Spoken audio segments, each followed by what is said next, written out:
Class 2 Development. Types of nursing diagnosis. Number 1, problem focused.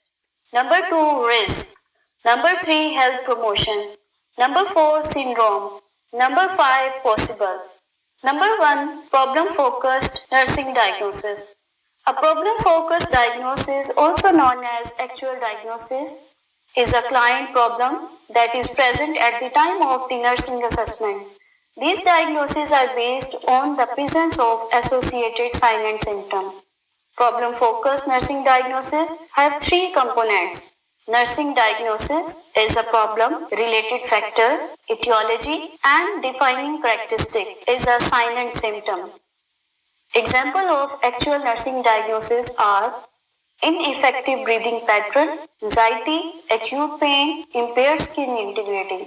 Problem focus nursing diagnosis वो diagnosis हैं जो कि nursing assessment के time पर पेशेंट को जो भी रिलेटेड प्रॉब्लम होती है, हेल्थ से रिलेटेड प्रॉब्लम होती है, वो एक्चुअल नर्सिंग। फॉर एग्जांपल, अगर हमारे पास एक पेशेंट हॉस्पिटल में एडमिट होता है, वार्ड में जब हम उसकी असेसमेंट करने जाते हैं तो उस वक्त पेशेंट पेन की कंप्लेन करता है या पेशेंट इम्पेयर्ड स्किन इंटीग्रिटी की कंप्लेन करता है, ये इनइफेक्टिव ब्रीदिंग पैटर्न का है। फॉर एग्जाम्पल, जब हम वार्ड में जाते हैं पेशेंट की असेसमेंट करने के लिए या किसी और प्रोसीजर के लिए जाते हैं तो हम असेस करते हैं कि पेशेंट को एक्चुअली उस वक्त में क्या प्रॉब्लम हो रही होती है, उसके साइन एंड सिम्टम क्या होते हैं। जो sign and symptom on the time of assessment हम नोट करेंगे वो प्रॉब्लम फोकस नर्सिंग डायग्नोसिस कहलाएंगी या एक्चुअल नर्सिंग डायग्नोसिस कहलाएंगी। नेक्स्ट है risk nursing diagnosis. These are clinical judgment that a problem does not exist, but the presence of risk factor indicates that a problem is likely to develop unless nurses intervene. Components of risk nursing diagnosis include number 1, risk diagnostic label and 2, risk factors. Example of risk nursing diagnosis: risk for injury related to the altered mobility। इसमें ये बताया गया है जब हम उसकी problems को identify करते हैं, उसके साइन एंड सिम्टम को ऑब्जर्व कर रहे होते हैं, तो कुछ ऐसी प्रॉब्लम्स होती हैं जिनके रिस्क फैक्टर मौजूद होते हैं। जैसे कि अगर हमारे पास बेड रिडन पेशेंट है और उसकी साइड रेल्स को हमने एलिवेट नहीं किया हुआ तो पेशेंट रिस्क पर है कि वो गिर सकता है, तो रिस्क फॉर फॉल्स की नर्सिंग डायग्नोस उस पर बन सकती है। इसी तरह से ऐसा ही पेशेंट है जो कि पैरालाइज है, सीवियर स्ट्रोक के साथ है हमारे पास, और उसकी डायग्नोसिस बन सकती है रिस्क फॉर इंजरी की।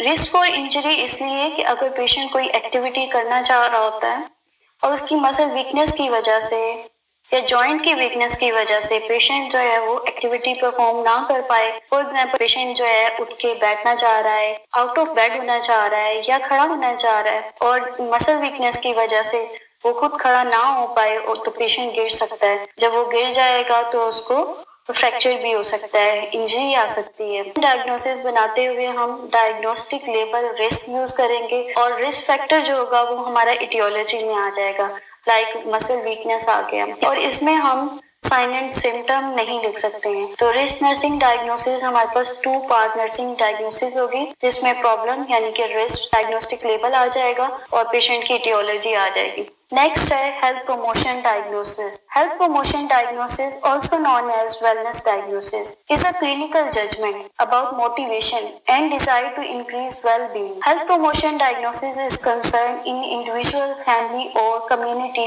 transition from a specific level of wellness to a higher level of wellness. Components of a health promotion diagnosis generally include only the diagnostic label or a one-part statement. Example of health promotion diagnosis: readiness for enhanced spiritual well-being, readiness for enhanced family coping, readiness for enhanced parenting. Health promotion diagnosis, also known as wellness diagnosis. Wellness nursing diagnosis ऐसी nursing diagnosis है जिसमें patient अपनी wellbeing को increase करना चाहता है, अपनी health promotion चाह रहा होता है, जिसमें उसको स्लाइटली जो है वो स्पोर्ट की जरूरत होती है। वो स्पोर्ट मोटिवेशनल स्पोर्ट भी हो सकती है, किसी भी डॉक्टर या नर्स की सपोर्ट भी हो सकती है, जिसमें पेशेंट को हम काउंसल कर रहे होते हैं कि आप अपनी हेल्थ कंडीशन को और कैसे बेहतर बना सकते हैं। फॉर एग्जाम्पल हमारे पास जैसे पेशेंट आते हैं डायबिटीज मेलाइटिस के आ रहे होते हैं और पेशेंट जो है वो कंप्लायंस टू मेडिकल मैनेजमेंट होता है या इंसुलिन है या पेशेंट जो है वो एक्सरसाइज भी कर रहा होता है। लेकिन ऐसा होता है कि पेशेंट को थोड़ी सी मोटिवेशन की जरूरत होती है और उस मोटिवेशन के बाद पेशेंट और अपना ख्याल करने लग जाता है, वेलनेस को इम्प्रूव कर लेता है और हेल्थ को प्रमोट कर लेता है। फॉर एग्जाम्पल हम पेशेंट को गाइड करते हैं कि आपने इंसुलिन किस तरह से लगानी है और आपने इंसुलिन खाने से कितना पहले आपको लगानी चाहिए, या आपको जो है एक्सरसाइज करना क्यों जरूरी है, या आपको जो है अपनी न्यूट्रिशन को बैलेंस में रखना क्यों जरूरी है और शुगर फ्री डाइट लेना क्यों जरूरी है। जब ये सब चीजों के लिए हम उसको मोटिवेट करते हैं, एजुकेट कर रहे होते हैं और इसकी इम्पोर्टेंस के बारे में बता रहे होते हैं, तो पेशेंट और अवेयर हो जाता है अपनी वेल बीइंग के लिए और वो अपनी हेल्थ को लेकर और जो है वो हेल्थ से रिलेटेड और कंसर्न रखता है और अपनी हेल्थ कंडीशन को इम्प्रूव करना चाहता है। एनहांस फैमिली कोपिंग में जिसमें ये बताया गया है कि अगर एक फैमिली है वो अपने पेशेंट के लिए ज्यादा कॉन्शियस नहीं है, लेकिन हमारी मोटिवेशन के बाद फैमिली पेशेंट की ज्यादा केयर करने लगती है, तो उस पर भी हम नर्सिंग डायग्नोस वेलनेस बेस पे बना सकते हैं। नेक्स्ट स्लाइड है syndrome nursing diagnosis. A syndrome diagnosis is a clinical judgement concerning with a cluster of problem or risk nursing diagnosis that are predicted to present because of a certain situation or event. They too are written as a one-part statement requiring only the diagnostic label. Example of syndrome nursing diagnosis are chronic pain syndrome, risk for infection, powerlessness, post-trauma syndrome. Currently, 6 syndrome diagnoses are on the NANDA list. Disuse syndrome, for example, may be experienced by long-term bedridden clients. Cluster of diagnoses associated with this syndrome include impaired physical mobility, risk for constipation, risk for infection, powerlessness, and so on. Syndrome nursing diagnosis में cluster of nursing diagnosis आ जाती हैं, जिसमें 6 nursing diagnosis जो है वो नरनैंडा की list पे मौजूद हैं, जो कि मैंने आपसे भी डिस्कस भी की हैं। जैसे कोई एक पेशेंट बेड रिडन होता है तो उसको क्या क्या एक्चुअल या रिस्क प्रॉब्लम हो सकती हैं, क्या पॉसिबल नर्सिंग डायग्नोसिस कौन सी हो सकती हैं। Possible nursing diagnosis. Possible nursing diagnosis is not a type of diagnosis, as are actual, risk, health promotion, and syndrome. Possible nursing diagnoses are statements describing a suspected problem for which additional data are needed to confirm or rule out the suspected problem. It provides the nurse with the ability to communicate with other nurses that a diagnosis may be present, but additional data collection is indicated to rule out or confirm the diagnosis. For example, possible chronic low self-esteem, possible social isolation. Here I want to discuss one example. An elderly widow who lives alone is admitted to hospital. The nurse noticed that she has no visitor and is pleased with attention and conversation from the nursing staff. Until the more data collected, the nurse may write a nursing diagnosis of possible social isolation related to the unknown etiology. Next slide है component of nursing diagnosis, जिसमें problem या diagnostic level आ जाता है। Second पे etiology या related factor या risk factor लिखे जाते हैं और थर्ड पे डिफाइनिंग कैरेक्टरिस्टिक्स या साइन एंड सिम्टम लिखे जाते हैं। फॉर एग्जांपल जैसे कि इस स्लाइड में दिखाया गया है, फर्स्ट पे है acute pain. Acute pain diagnostic label है, पेशेंट की प्रॉब्लम है, जिसमें क्वालिफायर एक्यूट यूज किया गया है और हमारा फोकस जो है मींस प्रॉब्लम जो है वो है हमारी पेन। रिलेटेड फैक्टर प्रॉब्लम और इटियोलॉजी के दरमियान में हम रिलेटेड टू लिखते हैं और उसके बाद हम इटियोलॉजी लिखते हैं। टिश्यू इस्कीमिया इटियोलॉजी या रिलेटेड फैक्टर कहलाता है। इसी तरह से एविडेंस में जो हमारे पास डिफाइनिंग कैरेक्टरिस्टिक्स हैं वो है pain rating of 8/10, grimacing, guarding behaviour. Next slide में कंपोनेंट ऑफ नर्सिंग डायग्नोसिस बताए गए हैं, जिसमें 3 पार्ट स्टेटमेंट नर्सिंग डायग्नोसिस बनाई गई है, जिसमें प्रॉब्लम और डायग्नोस्टिक लेबल लिखा जा रहा है, उसके बाद इटियोलॉजी आ रही है और फिर साइन एंड सिम्टम्स आ रहे हैं। यहाँ पे एक एग्जांपल शो की गई है, impaired physical mobility related to decreased muscle control as evidenced by inability to control lower extremities. और एक और एग्जाम्पल यहाँ पे बताई गई है acute pain related to tissue ischemia as evidenced by statement of my chest is so painful. Pain scale of 8/10. Two part statement में problem और इटियोलॉजी आ जाती है। जैसे यहाँ पे एक एग्जाम्पल दी गई है risk for falls related to improper use of crutches. Risk for injury related to the altered clotting factors. यहाँ पे दो एग्जाम्पल दी गई हैं टू पार्ट स्टेटमेंट की। Risk for falls related to improper use of crutches है और second दी गई है example risk for injury related to the altered clotting factors हैं।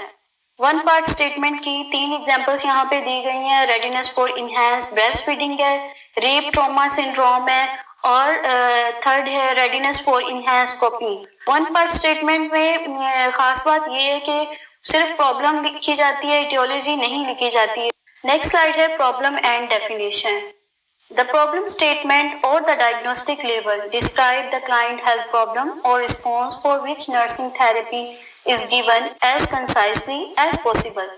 A diagnostic label usually has two parts, qualifier and focus of diagnosis. Qualifiers, also called modifiers, are the words that have been added to some diagnostic label to give additional meaning, limit or specify the diagnostic statement. Exempted in this rule are one word nursing diagnosis. For example, anxiety, fatigue, nausea, where their qualifier and focus are inherent in the one term.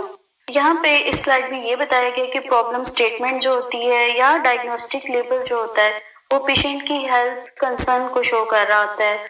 जैसे कि patient के उसमें sign आ जाते हैं या symptom आ जाते हैं। For example हमारे पास एक पेशेंट है, वो इम्पेयर्ड ब्रीदिंग के साथ है, ठीक है, और डिफिकल्टी इन ब्रीदिंग है उसको, तो हम जो उसकी प्रॉब्लम लिखेंगे या उसका डायग्नोस्टिक लेबल लिखेंगे वो इम्पेयर्ड ब्रीदिंग लिख सकते हैं।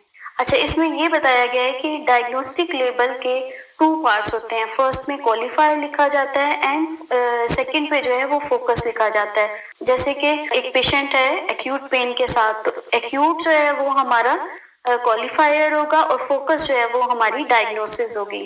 क्वालिफायर्स को हम मॉडिफायर्स भी बोलते हैं। मॉडिफायर जो है वो एडिशनल मीनिंग दे रहे होते हैं, मीन्स के प्रॉब्लम को और अच्छे से बता रहे होते हैं।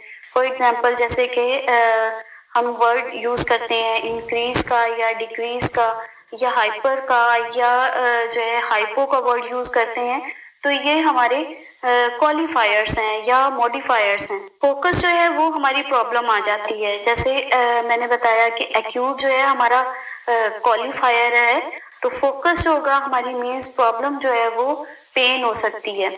नर्सिंग डायग्नोसिस में कुछ जो नर्सिंग डायग्नोसिस हैं उसमें क्वालिफायर लगाने की ज़रूरत नहीं होती है, लाइक एंजाइटी है, फटीक है, नोजिया है, और बहुत सारी एग्जांपल्स हैं जिनको आप जो है वो नेंडा की इंटरनेशनल नर्सिंग डायग्नोसिस लिस्ट में देख सकते हैं। नेक्स्ट स्लाइड है one part nursing diagnosis statement. Health promotion nursing diagnosis are usually written as one part statement because related factors are always the same. Motivated to achieve a higher level of wellness through related factors may be used to improve the chosen diagnosis. Syndrome diagnosis also have no related factors. Example of one part nursing diagnosis statement include readiness for enhanced breastfeeding, readiness for enhanced coping, rape trauma syndrome. One part nursing diagnosis statement में ये बताया गया है कि nursing इसमें etiology जो है वो लिखने की नीड नहीं होती, जो प्रॉब्लम होती है वही पेशेंट की इटियोलॉजी होती है। For example readiness for enhance breast feeding है, एक मदर है वो ब्रेस्ट फीडिंग को इनहेंस करती है, तो इटियोलॉजी उसकी क्या होगी, क्या वो ब्रेस्ट फीड नहीं करवा पा रही है प्रॉपरली। इसी तरह से one part nursing diagnosis statement में ये बताया गया है कि इसमें इटियोलॉजी लिखनी है। वन पार्ट नर्सिंग डायग्नोसिस में इटियोलॉजी लिखने की ज़रूरत नहीं होती, क्योंकि उसकी जो प्रॉब्लम होती है वो क्लियर होती है, वो इटियोलॉजी को पहले से ही बता रही होती है, एक्सप्लेन कर रही होती है, और उसी बेस पे हेल्थ केयर वर्कर्स जो हैं उसकी प्रॉब्लम को सॉल्व करने की कोशिश कर रहे होते हैं। Two part nursing diagnosis. Risk and possible nursing diagnosis have two part statement.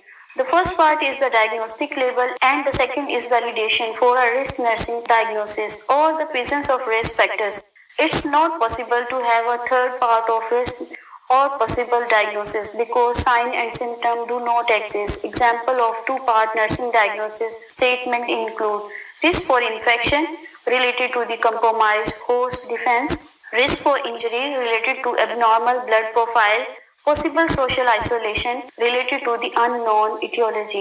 यहाँ पे इस स्लाइड में ये बताया गया है कि nursing two part nursing diagnosis statement में risk and possible nursing diagnosis ऐसी हैं जो कि टू पार्ट नर्सिंग डायग्नोसिस हैं और इसमें साइन एंड सिम्टम नहीं लिखे जाते हैं, जैसे कि ये प्रॉब्लम्स अभी एग्जिस्ट नहीं कर रही होती हैं और जब वो एग्जिस्ट करती हैं तब उसके साइन एंड सिम्टम शो होते हैं।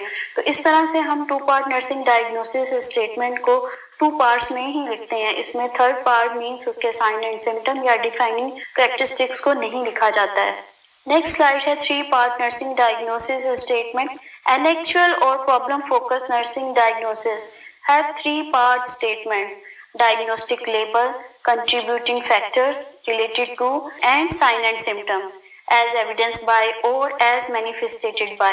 Three-part nursing diagnosis statement is also called the PES format, which includes the problem, etiology, and sign and symptom. Example of three-part nursing diagnosis statement include impaired physical mobility related to decreased muscle control, as evidenced by inability to control lower extremities. यहाँ पे जो example share की गई है उसमें problem impaired physical mobility है, aetiology decrease muscle control है और इसका एविडेंस मींस इसके साइन एंड सिम्टम या डिफाइनिंग कैरेक्टरिस्टिक्स में आ जाता है inability to control lower extremities. Second number पे जो एग्जाम्पल शेयर की गई है वो है एक्यूट पेन। एक्यूट पेन जो है वो पेशेंट की प्रॉब्लम है, इटियोलॉजी है इसकी टिश्यू इस्कीमिया और उसका डिफाइनिंग कैरेक्टरिस्टिक्स जो है वो है I feel severe pain on my chest. इसमें मैं यही बताऊंगी कि three part nursing diagnosis statement में हम एक्चुअल नर्सिंग डायग्नोसिस को लिख सकते हैं, प्रॉब्लम फोकस नर्सिंग डायग्नोसिस को लिख सकते हैं जिसमें पेशेंट की प्रॉब्लम, इटियोलॉजी और साइन एंड सिम्टम को लिखा जाता है, जैसे कि एग्जांपल शो की गई हैं यहाँ पर। Variations in writing nursing diagnosis statement formats include the following: using secondary to, using complex factors, using unknown etiology, or using specifying. आप जब भी नर्सिंग डायग्नोस बनाएंगे तो उसमें अक्सर आप वर्ड यूज किया करेंगे सेकेंडरी टू का, कॉम्प्लेक्स फैक्टर का, अननोन इटियोलॉजी का और स्पेसिफाइंग का। तो इनकी जो लिखने की रीजन होगी वो डिफरेंट हो सकती है। सेकेंडरी का वर्ड हम उस वक्त यूज करते हैं जब हम इटियोलॉजी को दो डिवाइड कर देते हैं, जैसे कि फर्स्ट हाफ में हम पेशेंट की इटियोलॉजी लिख रहे होते हैं और सेकेंडरी में हम उसका डिजीज प्रोसेस लिखते हैं। इसी तरह से कॉम्प्लेक्स फैक्टर हम उस वक्त लिखते हैं जब इटियोलॉजिकल फैक्टर्स जो हैं वो ज्यादा होते हैं, जैसे कि दो या दो से ज्यादा होंगे तो हम उसके कॉम्प्लेक्स फैक्टर्स जो है वो इटियोलॉजी में लिखेंगे। इसी तरह से अननोन इटियोलॉजी उस वक्त लिखी जाती है जब प्रॉब्लम तो हमारे सामने होती है लेकिन उसकी इटियोलॉजी जो है वो हम नहीं जानते हैं, वो क्लियर नहीं होती है। और स्पेसिफाइंग का वर्ड हम उस वक्त यूज करते हैं जब हम किसी भी प्रॉब्लम को स्पेसिफाई करते हैं, मीन्स हमें कोई लोकेशन शो करनी होती है। फॉर एग्जाम्पल यहाँ पर है इम्पेयर्ड स्किन इंटीग्रिटी, तो आप बताएंगे कि कौन से एरिया की स्किन जो है वो इम्पेयर्ड हुई है। लाइक इसमें एग्जांपल दी गई है राइट एंटीरियर चेस्ट की। तो इसी तरह से जब आप कोई भी प्रॉब्लम है उसको आपने स्पेसिफाई करना है कि वो प्रॉब्लम किस रीजन की है, किस प्लेस की है, तो आप उसको ऐसे स्पेसिफाई करेंगे कि वो प्रॉब्लम राइट साइड पे है या लेफ्ट साइड पे है। यहाँ पे हमारा टॉपिक कंप्लीट होता है।